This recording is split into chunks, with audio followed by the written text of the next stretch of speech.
Have you ever wondered how some people are able to build such life-changing fortunes? What does Barbara Corcoran, Warren Buffett, and Sam Zell all have in common? Well, they made serious money with real estate. And if they could do it, why can't we? I've obsessed over this question ever since I had the desire to be financially free. What makes these people so special? What makes them so successful? They don't have some supernatural power that the rest of us don't have. The key to their success lies in the fact that they took action. They took the cards that they were dealt, they laid out a plan, and they executed on that plan. They also were not afraid of failure. And this is the number one reason why most of us don't take action in the first place. So with that in mind, I started asking myself even more questions. Why did they choose real estate in the first place?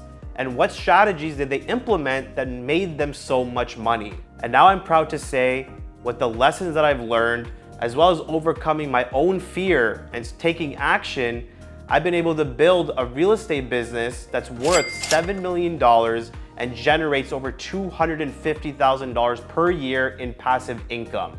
And I have not even scratched the surface yet. And if I can do it, so can you. So let's start off with the why. Well, in real estate, it's pretty obvious. Number one, cash flow. You bring in money through the rent. In general, it's higher than the expenses and you make a profit. Number two, all your expenses are tax deductible, which means at the end of the year, your tax bill can be reduced. Number three is control. You have direct control because this is your asset. You own it, you make all the decisions. This is different like compared to stocks. In stocks, you own a share, but you are not the CEO who's making those decisions. But I want to get a little deeper than this. I want to understand the real why. And why on so many charts, on all the timelines throughout the history of this world, why does real estate always go up? To understand this, we have to uncover the law of supply and demand. The law of supply and demand is a fundamental concept of economics and a theory popularized by Adam Smith in 1776. The principles of supply and demand can be applied to predict market behavior for any particular good or service. The law of demand states that the demand for a good typically decreases as its price rises. Let's draw this on a graph. In this case, you can clearly see as price increases, demand will go down. And when price decreases, the demand goes up. Think about how this would work for a TV. If all new smart TVs were priced at $50, every single person in the world would buy them. However, if TVs were priced at $10,000, then very few people would be able to afford a TV and demand would lower. Now let's look at the law of supply. The law of supply states that as price of a product increases, then suppliers and manufacturers will tend to produce more of this product because there is a potential for profit. However, if price falls, there is a point where the price is too low and then there would be no incentive at all to supply this particular product. In summary, consumers typically look for lowest cost, while producers would love to sell their products at the highest price. When you put these two graphs together, the point of intersection is what we call market equilibrium. This is the theoretical point of balance between demand and supply. This is the price that satisfies both the consumers and the suppliers. Now, how does this look for the housing market? In the most simplest form, supply is completely set by the available land and the conversion of this land to property. In this case, the land is limited. Nobody can go out and create more land. The supply curve turns vertical. Now watch what happens when overall demand increases. You can see the price points climb and climb and climb. Why does the demand increase? Well, think about it. We have 7 billion people in this world. Population is increasing. In general, the middle class is getting bigger. And globalization is making it easier for people all over the world to buy real estate anywhere they want. All of these factors combined generally increase the overall demand curve up. And this is why I believe real estate is one of the smartest investments we can make. Demand continues to rise, supply is limited, therefore price will tend to increase over time. Now let's get into the how. Well, I'm going to lay out 3 different ideas that you can use to start your path and become a real estate mogul. Number 1, student rentals. Student rentals is my favorite investment option. This is something I've talked about in my other channels, in my other videos. I believe this is one of the most overlooked secret options that actually provides real estate investors much higher gains than they would in any other option. Let me tell you why. With student rentals, you charge per room. If you find a house that has 6 to 8 bedrooms and you charge $500 to $800 per room, then you will walk away with a profit every single month. The other piece of this is that it's recession proof. Have you ever heard of a college or university shut down? So this makes the demand very safe. You will always have a fresh batch of students coming in looking for houses. You will never keep your property unrented. Also, the last point is that it's much safer. When you rent to a family, when you rent to a single person, there's a chance that that person or that family will stop paying rent. They may go through some financial problems, or they just simply stop paying, and that is detrimental to your business. You will have to use a lot of time, a lot of money to get that person out, and that is, again, a disaster situation. With student rentals, in general, students are not trying to get into a legal battle. They're backed by their parents, they're backed by financial loans, they have the money to pay the rent. And most of them want to focus on their studies.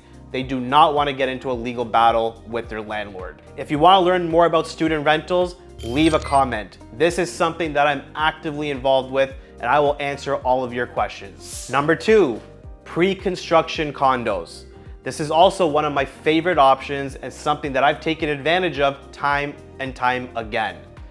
The beauty with pre-construction condos is you are locking in today's price and betting on the fact that the value of the condo goes up over time. If you're treating it as an investment option, not a place where you're going to live, this is a great option for you because the longer it takes to get that condo, the more the chances it goes up. Let me give you an example. I bought my condo, brand new, never built, pre-construction for $312,000. And this was the peak at that time. I was honestly terrified of making this decision. I was like, why would anyone want to buy a condo for $312,000 in this area? Fast forward 5 years later, the condo was worth $780,000 and I sold it for over $400,000 of profit. That is the power of investing in pre-construction condos. Now, is that going to happen to every single situation? No, but this is the strategy. You are locking in today's price, holding until 4, 5, 6 years down the road, and you will make money. The other big piece about condos is that you do not need a full down payment up front. And this is huge for beginner investors. You don't need the full 20%, 10% down payment on a $400,000 or $500,000 house. You negotiate a deal with the builder to make installments over time. So you do not have to come up with the 20% upfront. In general, you do 5% now, 5% in 6 months, 5% after that, and then 5% on closing. And this is what's beautiful about pre-construction condos. The fact that you can get into the market without the full down payment. Lastly, let's talk about renovation projects. This is also one of my favorites and something that I've done time and time again. I've used this strategy on almost every one of my student rentals, and I do this every time now going forward.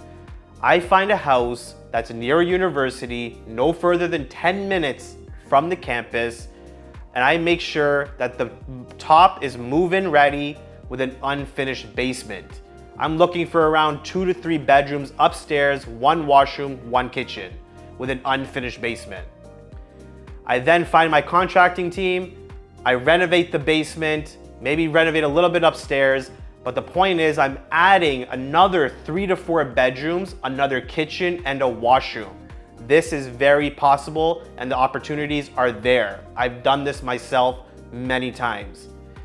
And the math works out where when you add that much value to a house, to a student rental investor, you will accelerate your gains. Let me give you a personal story. I bought my place 6 months ago. It was a 3-bedroom house, 1 kitchen, 1 washroom. I renovated the basement. I also added 1 more room upstairs. So in total, I got 7 bedrooms, 2 kitchens, and 2 washrooms. I bought the place for $312,000 and I sold it for $650,000 when it was done. That is absolutely insane profits, and you can only do that with renovation projects. Alternatively, you don't have to sell. You renovate those rooms, you get that higher income per month, and it's all based on a lower mortgage that you initially had to finance, that original price that you bought it for. And this is a great way to increase your cash flow. And this is why renovation projects are so powerful. So with all of these strategies, I've done them myself, and this is what's helped me build my $7 million real estate empire. Leave a comment, subscribe. I will answer every single question that you have. Thank you.